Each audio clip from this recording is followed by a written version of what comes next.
present theme is identified to address the issue of social exclusion inclusive policy through the prism of Sufism, at a time when we are witnessing conflicts and communalism is being consciously constructed.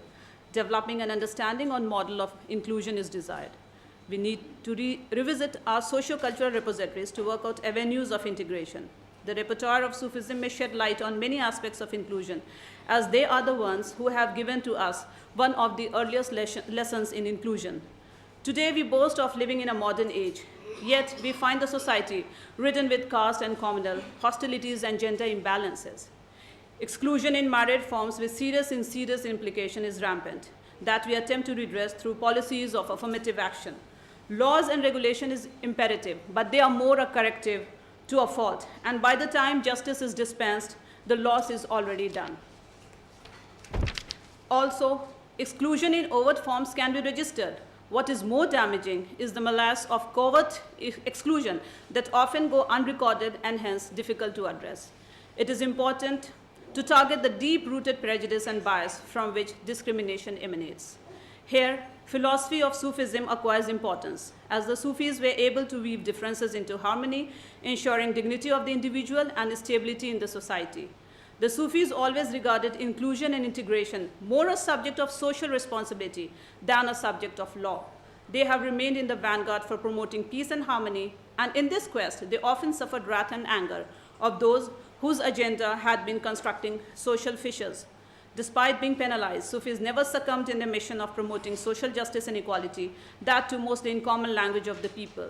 In this regard, we can also explore secular sources that are compiled in vernacular languages. Gesu Daraz, the 15th century Sufi, was a prolific writer, and his love for the poor and the lowly and his defense of the rights of man earned him the title of Banda Nawaz, that is, benefactor of God's creatures. He was one of the early poets and writers in Urdu language. Not only Urdu, in promoting vernacular languages and regional dialects, the Sufis played a seminal role. In the processes of promoting their message of peace and harmony, they also cemented linguistic bonding. Often they traveled to distant corners of the country, promoting inter-regional synthesis as well. Rishis, that is indigenous Sufi order in Kashmir, encouraged peaceful coexistence, exalted the virtues of mankind, and upheld syncretic universal creed. The founder of the Rishi order, Sheikh Nuruddin, strongly recommended forbearance and peaceful relations among all sections of the society. Writes Rashiduddin Khan, the eminent social scientist, that Sheikh Nizamuddin Aulia's liberal and tolerant outlook helped the spread of his message throughout the country and gained for him the popular title of Mehboob-e-Ilahi, that is the beloved of God. His tomb in Delhi remains, even after centuries, a constant point of pilgrimage and of massive congregation of people of all castes and creeds, Hindus and Muslims. So is the Sufi shrine of Khaja Moinuddin Chishti at Ajmer, that acquires not only national but international prominence for integrative reasons. Paul Jackson, an eminent writer from Australia, who has explored the Sufi shrines in India and particularly Bihar, observes that while the mosque distinguishes and separates Hindus and Muslims, the dargahs tend to bring them closer. It is a live manifestation of Ganga Jamuni Tehzeeb, or Indian composite culture. Verses of Baba Farid find places in the Adi Granth, the religious scripture of the Sikhs, and it is believed that the foundation stone of the Golden Temple in Amritsar was laid down by a Sufi saint who was especially invited for the purpose from Lahore.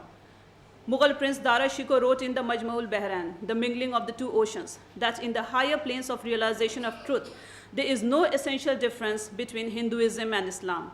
Dara also translated the Upanishads into Persian, and it is believed that he also translated the Bhagavad Gita, or perhaps got it translated by one of his officials.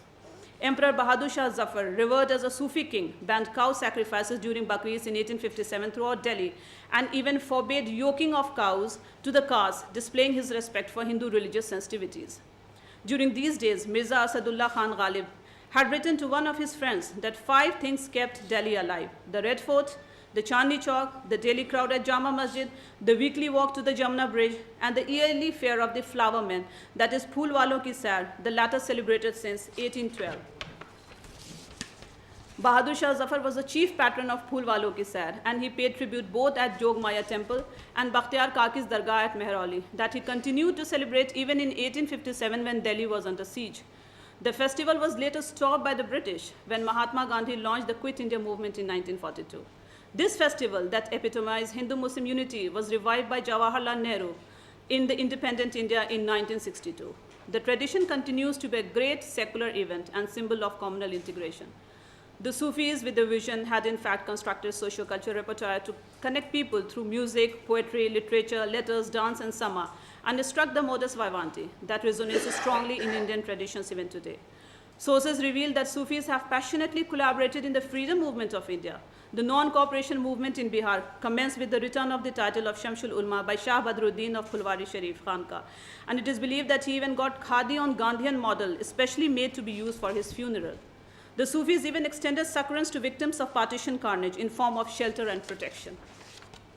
These are some robust examples to suggest the Sufis have played impressive role not only in evolution of secularism but also integration and inclusion.